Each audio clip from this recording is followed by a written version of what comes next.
last night how surprising it is that it's already been a year since the last conference. So for such a strange year, time really did move kind of quickly. So thanks for spending your time with me this morning. I'm standing outside my brick and mortar storefront. So those of you that have met me before, and now we have hecklers in the crowd. Everybody wave at the hecklers. Small town living. So my husband and I live on a farm in northern Jasper County. We have about 320 tillable acres. We do conventional corn, soybeans, hay, and oat rotations. We have a small herd of cattle that we share with our son and daughter-in-law. And then we also have a flock of approximately 125 ewes and rams, of course. We have two breeds that we kind of focus on. We've got a Dorset cross that we focus mostly on the meat side of things. And then we also have a breed called a Cormo, which is a fine wool sheep that we raise primarily for their fleece. And then we sell a lot of breeding stock. So a few years ago, when I got into the wool end of sheep production, it became a necessity to figure out what to do with the wool. So spent a lot of time trying to educate myself, traveling around to different fiber festivals and yarn shows and yarn shops, just trying to learn about wool as a whole, and what made it different from so many other fibers. That gave me an opportunity to not only learn a lot of things, but to also meet a lot of people all around the country, even in other parts of the world that were doing similar things to what I do. But really gleaned a lot of knowledge and gave me an opportunity to really kind of decide what to do, what might work, what might not work. And these people were amazing at mentorship. So after 17 years of doing all of this from the farm, we got an opportunity a couple of years ago to help renovate an old building on our town square here in Newton. And I wish I would have sent pictures in and never even thought about it of the before pictures when we first started on the building, because the difference is unbelievable. So what we did is we created a community space that we call Esther Company. So I'm going to give you kind of a tour of Esther Company here in a few minutes. Be patient with me and my video skills here. But the basis behind what we're trying to build here is, number one, to educate people regarding different types of agriculture, educate people on wool, knitting. We do lots of classes, but we also bring a lot of local products or small producer products into the store. We have local milk that we get every week from Picket Fence Dairy and Woodward. We have local beef and lamb, pork. We have had local cheeses. We're going to be building on that again here in the upcoming weeks. Again, lots of local fibers. We have lots of gift items made by small makers from around the state. And these things are local to Iowa, but around the whole country, because like I said, I've met a lot of people who do similar things, but they put their own spin on it. This gives them an opportunity to have a store space, storefront, without having to invest in that themselves. It gives our local people here the opportunity to find things they may not be able to actually touch and hold. Otherwise, you can always buy online, but sometimes it's fun to be able to actually touch and hold and see what you're getting up close before you purchase it. And it's extending what we do on the farm. So wool has become another crop for us. We try to make it as, economical to raise, but to also be profitable. So we're trying to put all these things together. It's a learning experience each and every day. Some days I realize a lot of things I should be doing differently, and other days I learned that we're on the right track. And so it's very encouraging. So I'm going to spin the camera around. And again, I'm going to try to go slow, and I'm going to try to do a good job explaining things and try to make it interesting for you guys. Any questions that you do come up with, please send them out to Greg. And I hope you enjoy your tour. So here is here's the outside of Esther Company. Here's the building. And like I said, I wish I had before pictures because we have made great strides, and it looks like I need to put the open sign, get it going here. All right, so this first shot right inside our door, kind of pan around a little bit here. Lots and lots of different kinds of things. We try to have kind of a broad selection. So right here, you can kind of see that we carry Pamela Park coffees. So Pamela Park is actually a small roaster down in Winterset, Iowa, and they roast in their barn. He was able to purchase his grandparents' farm and some old, I believe they're old 1800s cast iron German coffee roasters. And so he and his family make really amazing coffee blends out in their barn. So these have been very successful. We also carry local honeys. We've got 2 different producers we're working with right now. And one thing, the store is a little bit on the picked over side. After Christmas, there's a little bit of, there's holes here and there. So we'll be working on getting all those things filled back in. This next shot, if you can see some local made cutting boards from Daisy Hill Farms, the Chatfield and Harris families, which live here in northern Jasper County. We also have a small bakery counter that we have several different local folks that bake for us, bring fresh things in each week. Some local Iowa made dish towels. And here we've even got laundry soaps made over in the Coralville area, natural laundry soaps from Quo Nelly. So these jams here, I hope you can see them okay. I can't see right now exactly what you're seeing. So these are made by a native Iowan. She now lives in the Atlanta area, but her sister is a real estate agent here in town. She sources all of her ingredients from farmers local to her Atlanta area. Really great products, all natural, no preservatives. And the best part, I don't know if you can see it, is her name is Regina's Farm Kitchen. So they had to come here. It just was a perfect match. So over here, you'll see our coolers and freezers. Again, kind of bare today. Typically, we have homemade freezer meals and takeaway meals. She is on a break right now, and so she'll be filling everything back up next week. But we also, like I said, have Picket Fence Creamery milk and cream. We get their cheese curds in. Really great local family. If you've not been over to Woodward, I highly suggest you go over and meet them and try their products. We get fresh eggs in every week from just south of town. One of the big things we try to focus on here is wool, yarn, knitting, crocheting. So we obviously use wool from our farm, but we also have lots and lots of fibers from other small producers from around the state and around the country. We have spinning fibers. Most of these fibers are actually from a friend in Wisconsin. Most of the yarns you're seeing here on this wall come from smaller flocks actually in Wyoming. Now, Regina, how did you find the products that you brought in? Were these connections that you had before you opened the store? A lot of times it's connections that I've had before, or people that I know that say, hey, I know somebody that does this, or would you be interested in that?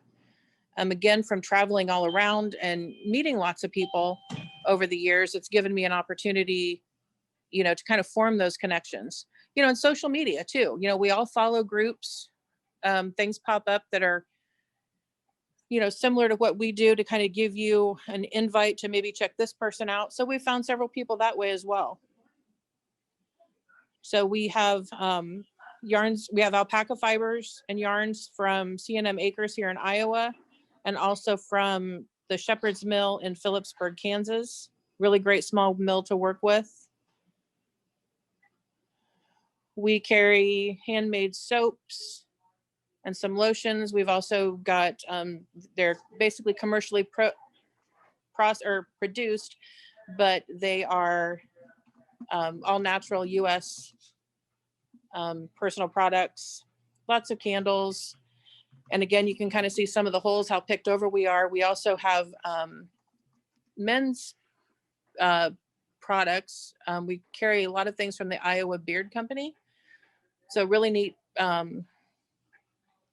products that are made actually in Des Moines and actually started at somebody's kitchen table in Des Moines.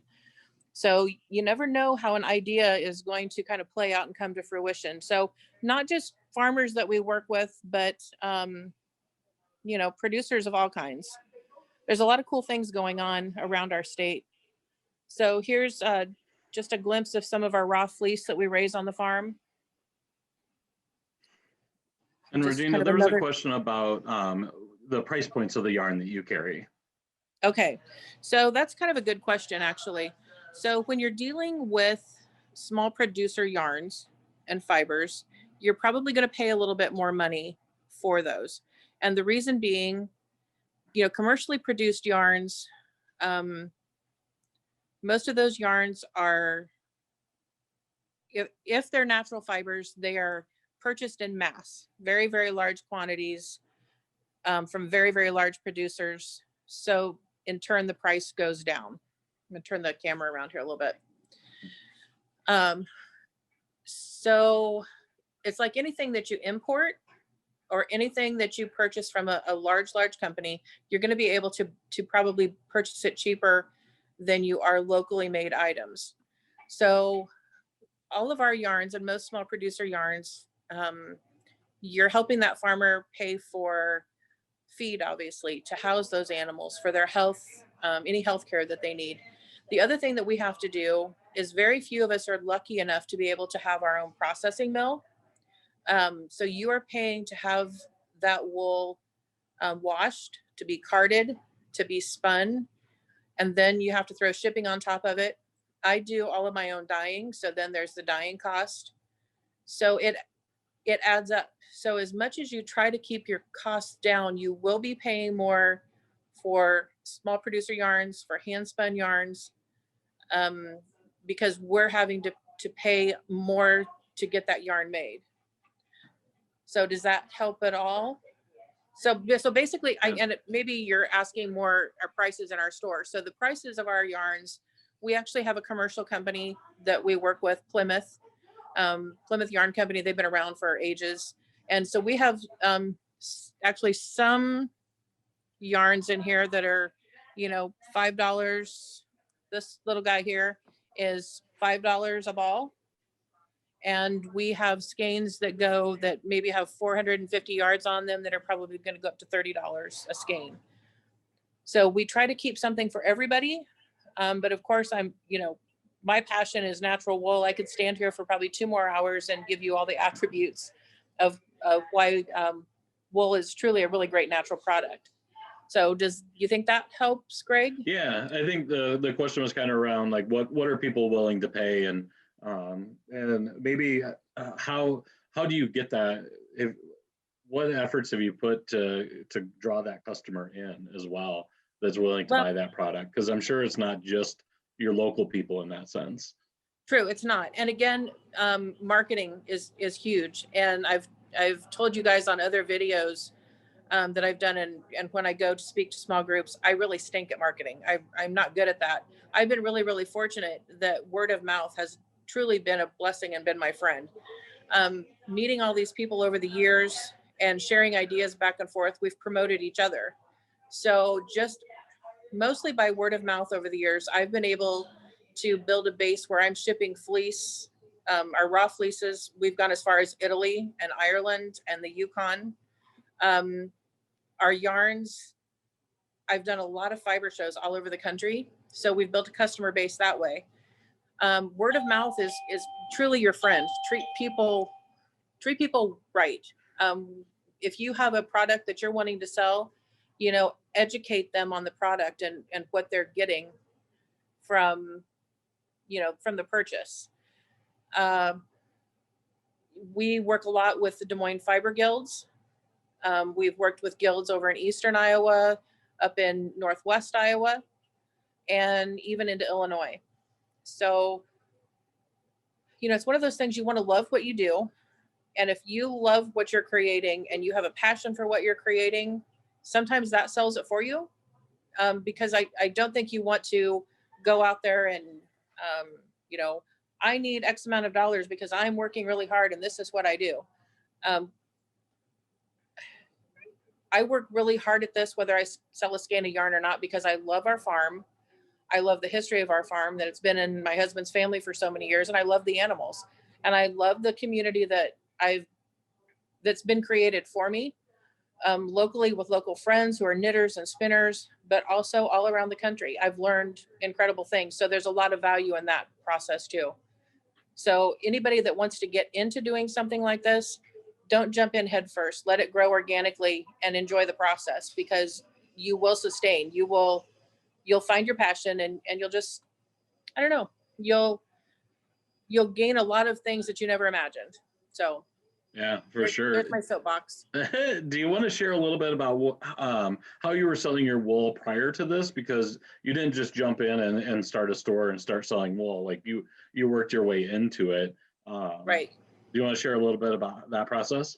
Sure. It's it's not a very exciting story, honestly. It was very slow. I guess looking back, it seemed kind of slow at the time. So we ended up with, I decided to get into the fiber end of the sheep world. And we went to New Jersey, bought the sheep, and I honestly knew nothing at all about wool, nothing. They were pretty sheep, basically. And we had buildings that weren't being fully utilized. We had a lot of extra pasture that we weren't necessarily using to its full capacity. We had pretty good fences, and it just kind of went from there. So we went all the way to New Jersey, bought the Cormo, came back, and I just started digging in, just lots of research, digging on the internet, making phone calls to yarn shops. Then we started doing some fiber festivals. We were invited to do one up in Minnesota, and I took some of our raw fleece because I didn't know what else to do. We took the sheep, took some sheep, we took some fleece, and people just started buying the fleece right out of the barn, and I didn't even know what it was worth.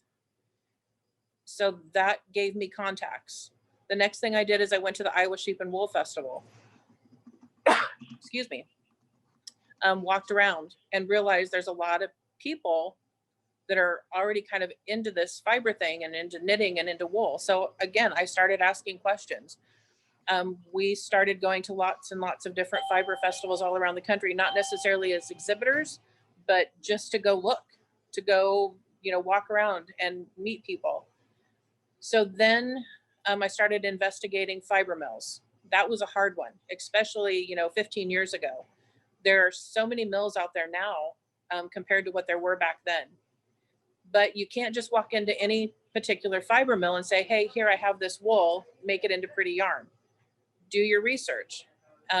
We learned a lot of hard lessons by just taking somebody a fleece and expecting that they knew what to do with it.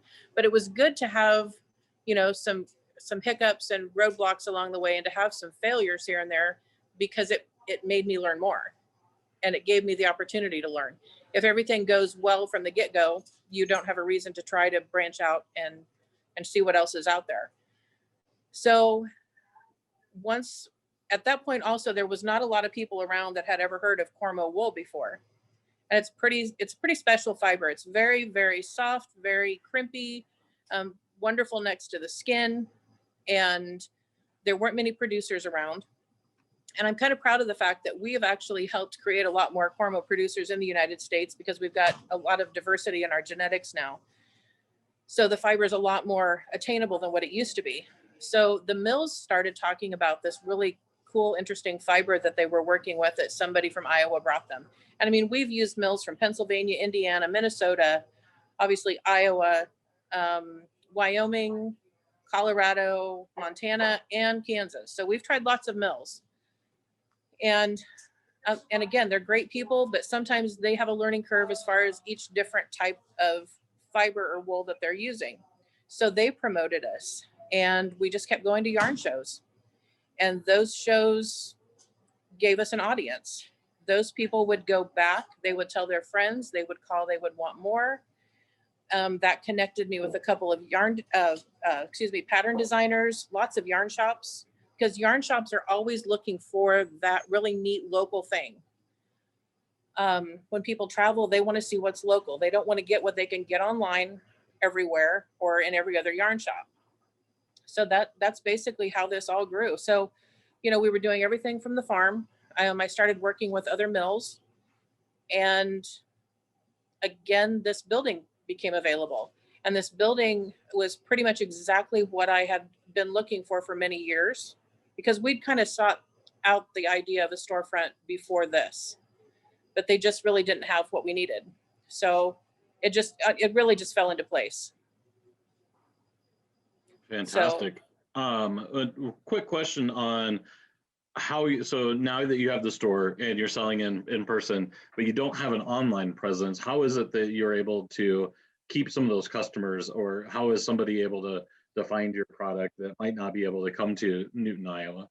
Well, that's a really good question, because and the hard truth of this is I do need to get busy and get a website. We had a website one time in the past, and we kind of put it together, and it really didn't do what we needed it to do. And I'm kind of lazy when it comes to technology.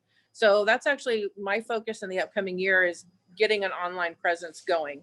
But for me, that's difficult because I like the one-on-one. I like people. I like that face-to-face contact. So this past year has been a challenge for that whole face-to-face thing. Again, it's just been word of mouth. I really feel that we put out healthy sheep. We sell really healthy breeding stock. We're very careful about that. We sell interesting yarn. It's important to me to try to stay ahead of things, to try to figure out something different to do, to pay attention to what other people are doing. So maybe let's try something else. And when I raise my own sheep, and I have small mills that I work with that are accommodating and patient with me and very creative themselves, we can take one or two fleeces and create a very small limited edition yarn. So when I put that out there on social media, it's like, check this out. We have a new whatever. With the friendships that we've built, the customer base that we've built, they keep looking for it. So again, I'm very, very blessed, but it's time to start moving forward and to have a stronger online presence. And you sell more than just yarn with your wool, correct? We do. So I'm going to turn the camera around again. So we sell everything from the raw fiber. So I don't know if you can see this well or not. So this is some of our raw Cormo fiber. We've got natural white. We also have colored sheep. Again, they're purebred Cormo. It's just some have color, some don't. So a lot of hand spinners purchase the raw fleece to take home, wash, process themselves, and make their own yarns. We also have different rovings from other breeds of sheep that we bring in from other producers around Iowa. So there's some, we've got Jacob sheep in this. There's some Jacob sheep. We've got some Navajo churro in here. Over here, we've got some dyed fibers. So again, I hope you're seeing what we need to see. So this is U.S. grown Corriedale. She does a lot of blends with Angora, with silks. We've got some blue-faced Leicester rovings. So we even do some pre-felts. There's a lot of people that are into felting right now. So we have lots of different colors of pre-felt. We get those from down at Letts, Iowa, from High Prairie Fibers from Abby. She's kind of an icon in the milling and yarn world here in Iowa. So, you know, we do a few kits from small designers. We've had some sheep pelts in here, some lamb pelts. We don't have any of those for sale in here right at the moment. So yeah, we, oh, over here, I'm going to take you a quick peek. So we've got a lot of really great hand spun yarns. We've got Emily here that helps me here in the store. That she does a lot of really, really beautiful hand spun yarns. She sells here in the store. We've also got our friend Ellen from over in Waterloo. She brings in a lot of her hand dyed silks, and she's also part of Shave 'em to Save 'em, which is preserving and growing heritage breeds of sheep and promoting their fibers. So, you know, lots and lots of different fibers, different textures, different weights of yarn. And one thing, when you are shopping for local fibers and small producers, you're going to get character in whatever it is you're knitting that you're not going to get when you're buying strictly commercial yarns. The consistency of a commercial yarn obviously is great, and I won't deny that, but there's just a feel that is different when you're using a more more gently produced yarn, perhaps, that don't go through the heavy scourings, that aren't scoured in a lot of the chemicals that some yarn companies use. The dyeing process is a lot more friendly. So you're going to have an overall better experience. I've had a lot of people tell us that when you're using more natural yarns, your hands feel better. You can knit for a longer period of time. So, you know, I think it's good all the way around. There's a lot of positives in it, and you'll find a lot of unique character in your garment when it's finished. So wonderful. Let's go back and talk with Grace and Dawn. Okay. And then let's do that quick, and then we'll talk about processing a little bit. Okay. There's a few questions about that. Okay, sounds good. So another thing that we're trying to do here, as far as kind of building community in our local area, is our plan was, before we opened in September of 2019, and then obviously when the COVID thing happened, we had to postpone a lot of classes. So many of our knitting groups that we had planned and a lot of the classes that we had planned on in 2020 had to be kind of curbed for a bit. So that is definitely a goal. So we start building on that and start getting people back in the doors. And I think when you join a knitting group or a spinning group, or you just pop into a local shop and there's just people in there hanging out, spinning or knitting, doing whatever they're doing, it gives you a chance for conversation. It gives you a chance to see something you might want to try. And again, over the years, all these people that I've been really fortunate to meet, I've got some of them in here with me today. So I've got one that I've known almost since the beginning of time. Another one that found me because she walked into the store and had questions about her hand spun yarn. And she's helps me here at the store. Another longtime friend that also comes in and helps at the store. And then our friend Grace, who we met through a fiber festival. So I'm going to spin this around, and I'm going to let them talk to you a little bit about what they see as community through agriculture, through not just through this shop, but through agriculture as a whole, and through spinning fibers. So I'm going to introduce you first to my longtime friend, Dawn Bolivar. Her and her husband live on a century farm north of Newton also. And she was one of the first ravenous knitters that I knew. I'm very fortunate. I have very, very talented friends. So I'm going to introduce you to Dawn and let her give a little spiel, and then we'll move on to Grace. Hi, Dawn. Hello, good morning, everybody. Like she said, I'm Dawn Bolivar. I have been crafting basically since, well, the beginning of time. My grandma taught me to crochet in 1973. And at that time, all we had was acrylic and Woolworths to buy it at. So we've come a long, long way. It is when Regina, who just lives just north of me, so we've been able to I've been able to watch her process as she started thinking about sheep and yarn and all of those things come to fruition. I've been able to just sit back and enjoy the fruits of her labor. and also the moanings. and the moanings, but that's okay. It's a process. Like I said, I started out on acrylics a long, long time ago, and the natural stuff didn't even start making a presence until around here, until the late 80s. And I started using some natural fibers at that point. And, but I was pretty much, there were very few of us in this local area, and there were very few in the ag world that even had an understanding of what I did. Crocheting and knitting had kind of gone out of vogue.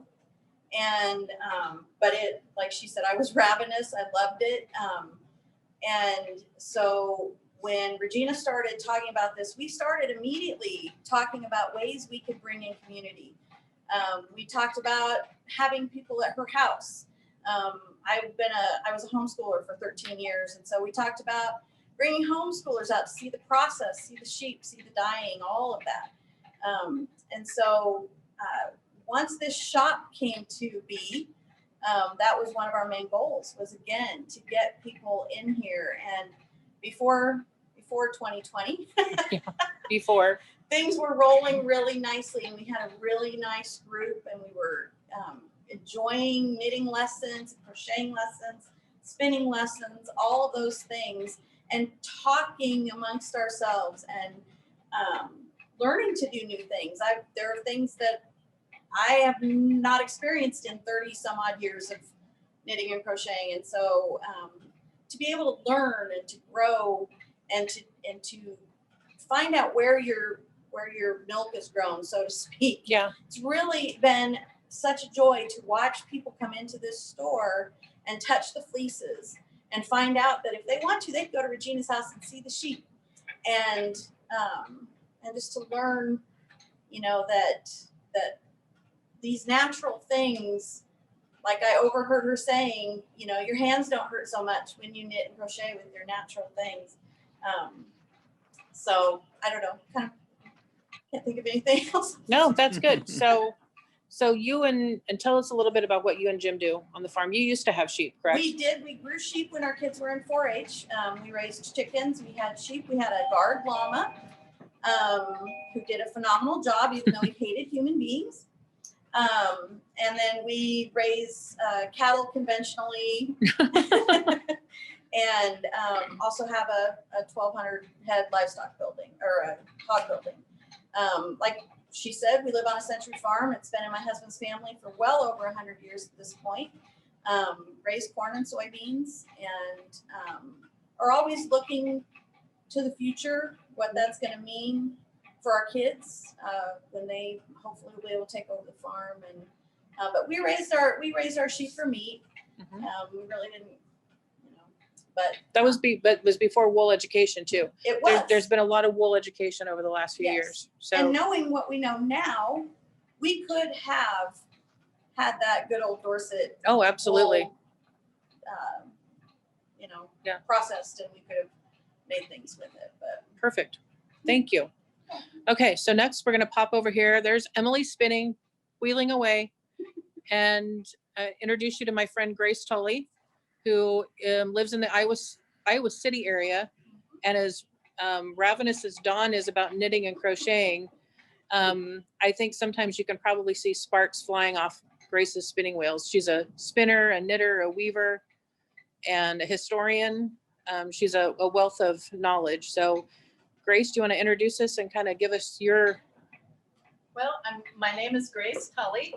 My bona fides right now are that I am the Loom House Curator at the Kelowna Historical Village, which means I'm in charge of the upkeep of the wheels, the yarn reels, the looms, and keeping them all filled. So a lot of times I will have 3 spinning wheels with colored wool, dyed, some really extravagant colors, a couple wheels that are spinning natural colored wool, and then various things on the looms. I just finished spinning and flying an entire gray fleece that I'm hoping will grow up to be woven fabric for a skirt. If not enough for a skirt, a vest. What I'm doing right now is spinning where most civilizations started. A suspended spindle, because all spinning is twist. And so you get the twist going with your spindle and you just spin out your yarn. This is going to be, I'll come over to here so you can actually see the size. Lace weight for a shawl, because this is some lovely merino silk. So can you trace a lot of your fibers back to the producer? Have you been able to meet a lot of different farmers? When that I are producers? use fleeces or natural wool. Okay. So how do you feel that your experience has grown by being introduced to different producers around the country? You can find out who's got the nice personality as a sheep or a ram, Yeah. who you don't want to mess with because they have a habit of rubbing up against every shrub and tree and bush, and you can never get their wool clean. Yep.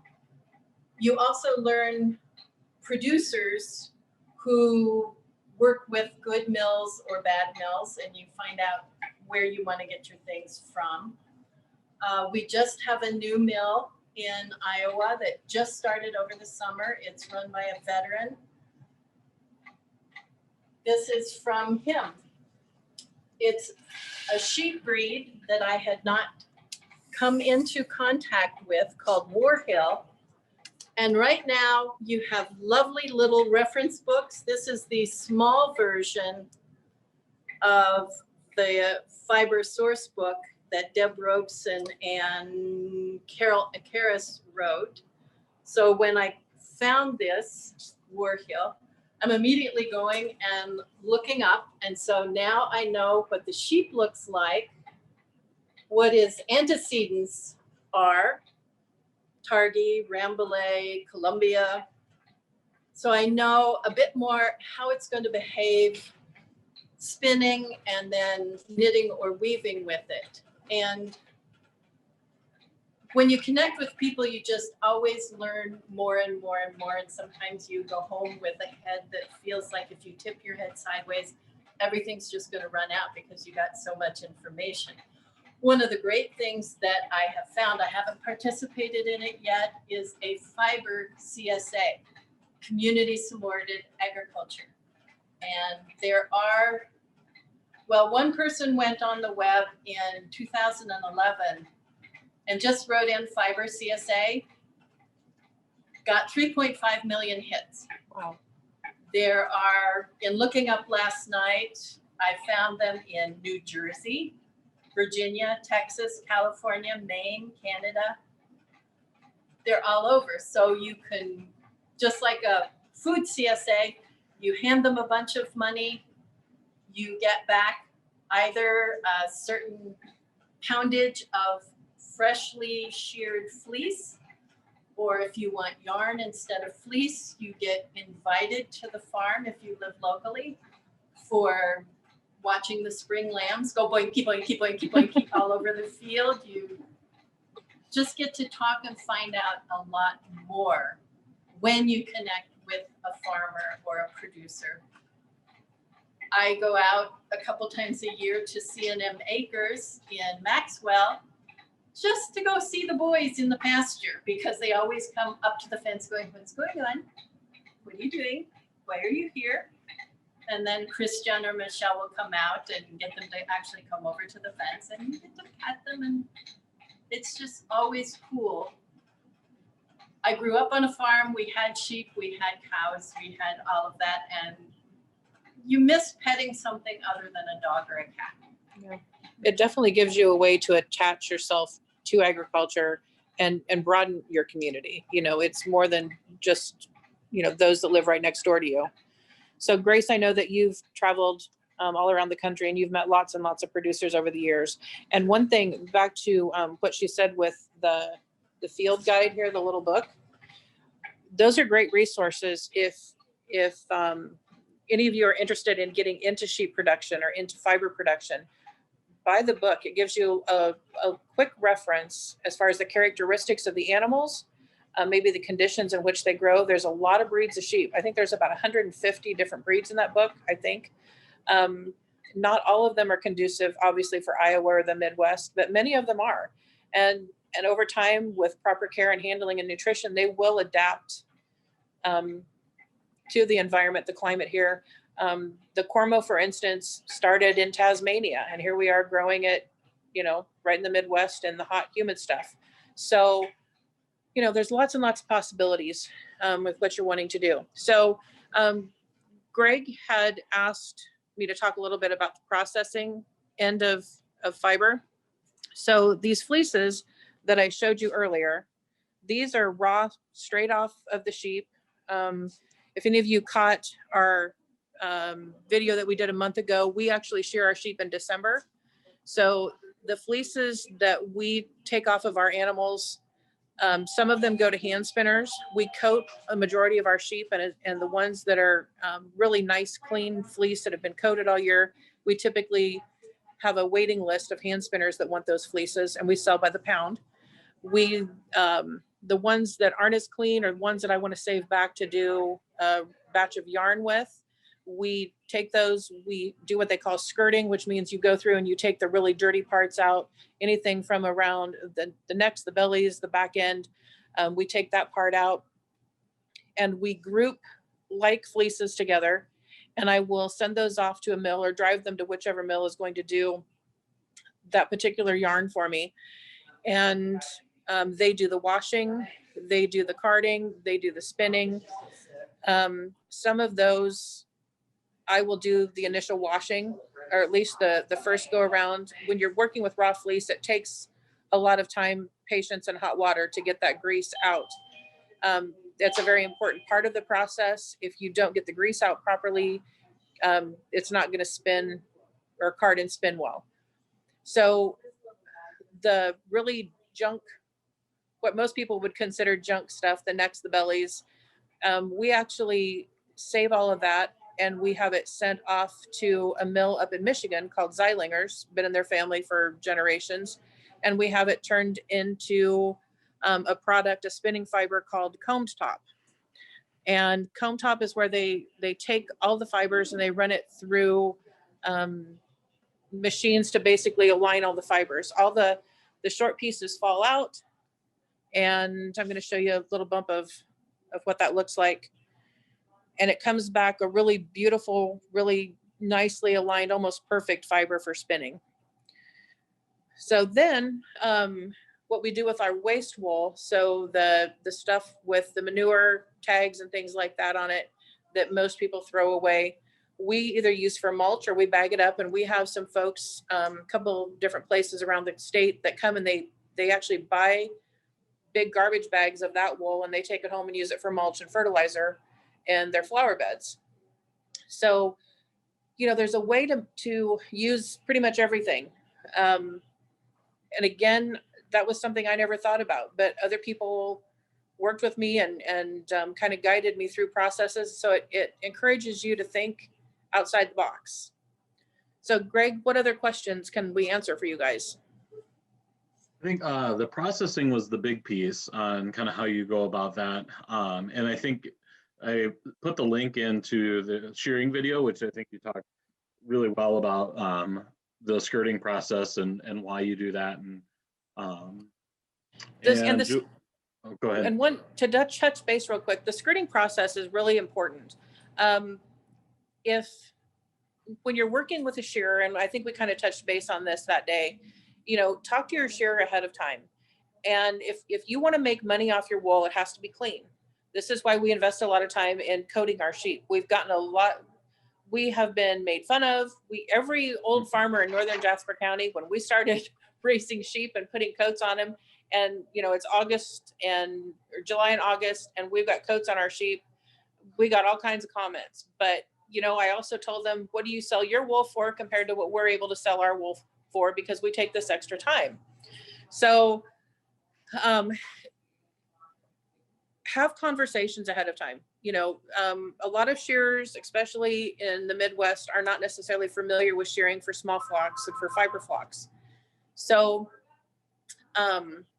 you need to talk to them ahead of time and tell them what you're hoping to do with your wool. You need to tell them that you need time to be able to get that fleece up off the floor and keep it as clean as possible. It will make you money. It will save you a lot of heartache. And you don't work all year long to raise these animals, to keep them clean, to keep them healthy, and to have a fleece ruined in the, 5 minutes after it's off the sheep. So reach out to producers, people like me. You've got lots of people in your areas, I know, that are sheep producers and fiber producers. There's books, there's videos. Learn how to do this. If you watch a 10-minute video, it gives you a lot of information, and you will really, really do yourself and your animals justice by doing that. The other thing I would suggest when it comes to processing is interview your mill. Now, call them and ask questions, set up an appointment to do that, because they're busy people. So it's not necessarily easy for them to just pick up the phone and instantly jump into information mode. But call or send them an email and say, this is what we're thinking of doing. This is what we have. Have you ever processed this kind of fleece before? Be courteous of their knowledge. Don't watch a bunch of videos and then call somebody up and use all the right phrases and all the proper taglines. You're calling to make a friend, you're calling to build community, and you're calling to become profitable from their experience. So learn enough about your animals and your fiber to know the appropriate questions to ask, and to also make sure that you're getting back the right answer. I've had wonderful, wonderful experiences with mills, but I've also had experiences with some that they say, oh yeah, we've done this, and come to find out they never have. And then neither one of us have a great experience. So take your time and don't expect this to happen overnight. 17 years into, so 35 years in the sheep business, 17 years in the wool business.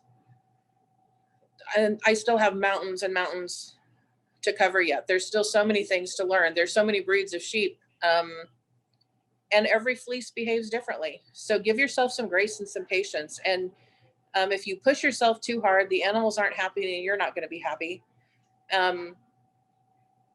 The other thing I will say is processing prices have gone up considerably in the past few years. And it's becoming more and more difficult to be able to process your fibers and to be able to resell them and make it a profitable thing. I would say that since I started, the price of processing has more than doubled. And the last probably 3 or 4 years, I've seen the most significant increase. And I'm sure probably this next year we'll see it go up again a little bit. So you've got to weigh it out. Start investigating your market before you jump into it, because the last thing you want is to spend several thousands of dollars on a bunch of yarn, and then you can barely get your money back out of it, let alone be profitable. So again, just do your homework. Fantastic. Yeah, I think, and another kind of bringing community back into that too, the shipping is so expensive. And so if you're able to find others to transport your wool together Yes. to a mill, that saves you in that shipping as well. It does. And the other thing, for instance, Zeilinger's, the mill I mentioned up in Michigan, when I'm going to do a batch of comb top, I don't necessarily do a batch every year. And the reason being is it gives me a year to kind of save up the money. And it also gives me time to save up the wool. So I will store that wool maybe for 2 years so that I have a large enough batch that they will arrange transportation for me, and they will actually send a truck, and I pack my wool into cardboard lazy boy boxes that the recliners come in, and we pack those things as tight as they will hold, and I send it off all at once. And that has saved me hundreds and hundreds and hundreds of dollars in shipping costs. Dimensional weight is a big thing right now. Started probably a little over a year ago. UPS is using it, FedEx, and the Postal Service. And what that means, so fiber doesn't weigh a lot. And it means that if the box is bigger than it weighs, basically, that's not quite the right way to explain it. They charge you more if the box is bigger than what they think it should weigh. So again, figure out creative ways. I sent comb top off to a customer in Colorado a while back, and I put a brick and taped a bag of M&Ms to the top of it just to get the weight up. And I warned her, obviously, that there was a brick coming in her comb top, but you know, it actually made the price cheaper by having more weight in the size of box that I needed. A lot of mills, they will travel around if they're going to a show someplace. They bring a trailer and they will bring fleeces back home with them free of charge. They're going to do your processing, so they'll transport it for free. So then you only have to pay the shipping one way. If you send wool to a mill to be scoured, they're going to charge you for the washing on the incoming weight. You will lose 30 to 60% of the weight of the wool in that washing because of the grease and lanolin in it. So you have to remember that too. You'll pay more for the incoming weight, which is oftentimes why I wash the fleece the first go around itself to take some of that weight away. So there's lots of little tricks to the trade. So again, be creative. Yeah. So 2 quick questions. One, people are asking for Grace's contact. Okay. So if she's willing to share that contact information, I can throw that in the chat box. What I will do is I will get that to you, Greg, and can you put it up? Yes, I can put it in the files section. So Okay. then later people can go in and pull it from that section. So yes. Okay. I Or can do anybody that wants to message Esther Company on Facebook or Instagram, I can privately message you her contact information. Perfect. I'll put your email in here then. Okay, perfect. And then 2, some questions about storing your wool. Okay. What's the best way to store it, and how long is ideal to store it before you ship it? Okay, so it depends on what you want to do with it. Our Cormo fleece is a very high grease fleece, so storing it for a long period of time gets complicated. One thing you don't want to do is if you go to fiber shows and things like that, and even the fleeces that you saw here, they're in clear plastic bags. They're big, just clear plastic garbage bags. Those bags are never tied shut. You don't want to tie them shut. You don't want to leave them out in a hot building because the grease will seep out. It builds up moisture inside that plastic and they will mildew and they will mold. The other thing you want to be careful of, obviously, are moths, other kinds of bugs, mice. The absolute best way, if you get a fleece that you're not going to be able to get to right away, is to put it in a natural fiber or some kind of fiber that's going to be breathable. So the fleece, a lot of people will put fleeces inside old pillowcases. I actually, anytime that I get a chance to go to perhaps Goodwill or Salvation Army, I buy old sheets so that I can tie fleeces up inside these sheets. You can put them in your basement as long as it's dry and they are in a breathable area. I don't recommend mothballs. I absolutely hate those things. There are a lot of natural pest deterrents, different types of spices that you can add together to make little sachets, even out of tea bags that you can put inside. You know, there's lots of different things that you can do, but you don't want them to get hot and cold because of the grease going in and out of the fiber.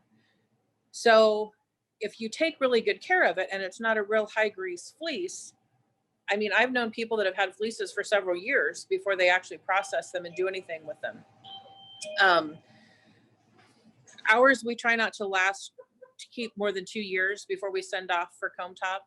Any fleece that I'm going to have turned into yarn, I make sure that I get it sent off within a few months, just because I don't want that grease to harden in there. It's just too difficult to get out. Perfect. And I think we have time for one more question. And Lee had asked if you have any resources for curing lamb pelts. Oh gosh, that's a hard one.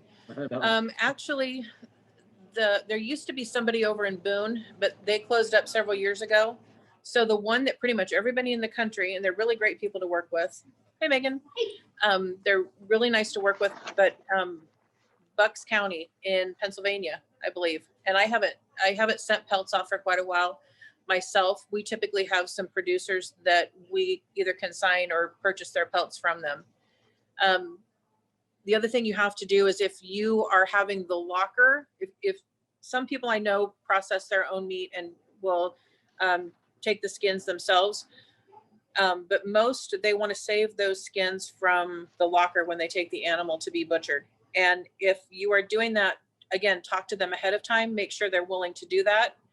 You have to be able to go pick up that fleece right away, because they're not going to scrape it, they're not going to salt it, and you need to get on that process soon. So I honestly, I don't know anybody locally. I know a couple of producers that do it for themselves on a large basis up in Wisconsin, but the last I knew, they're not taking in clients at the moment.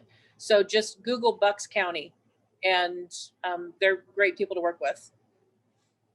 Fantastic. All right. Well, we are reaching the end. Did you have any last comments you wanted to share with us, Regina? No, I appreciate you guys listening.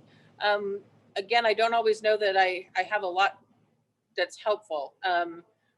We've taken our time. We've made a lot of friends. We've made a lot of mistakes here and there too. But again, just take your time. And I know it's really easy to get gung ho and want to do this, but the best thing you can do is go build your community before you need one.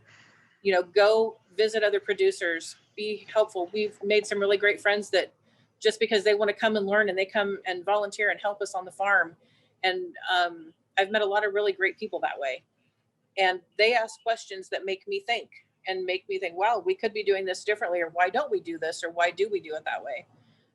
Find your local people, find your local food. You know, one thing I didn't mention, we carry produce in here when he has it from Jordan Scheibel at Middleway Farms. We've made great connections that way. Just meet your neighbors and find out what they're doing. And when you support them, they support you in all kinds of ways. So you guys enjoy the conference, and thanks so much for your time. And we look forward to seeing you here at Esther Company sometime soon.